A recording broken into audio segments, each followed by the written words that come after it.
Assalamualaikum warahmatullahi taala wabarakatuh. Mohon izin ingin bercerita sedikit. Terima kasih menyimak lengkapnya. Sehubungan judul alasan kita bertemu adalah sejarah atau kronologi sejarah yang terjadi pada era penjajahan Belanda, ya, di luar kronologis kepahitan yang terjadi atas proses hancurnya era kerajaan, era kesultanan di Minang, ya. Ini kita fokus ke era Belanda, ya.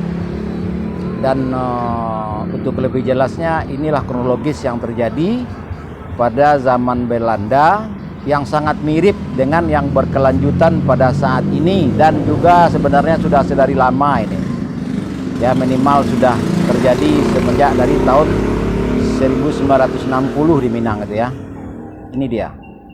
Jadi orang-orang yang cerdas, orang-orang yang kritis, orang-orang yang menyuarakan kebenaran, ya, orang-orang yang membukakan kejadian-kejadian yang merugikan orang lain, ya, itu di zaman penjajah itu terusir dari wilayah tersebut, atau dikucilkan, atau bahkan dibunuh jasadnya,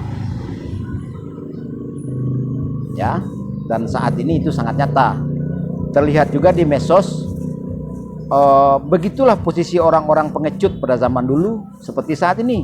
Dia tidak mau membela atau nge-like atau berkomentar, dia tidak berani.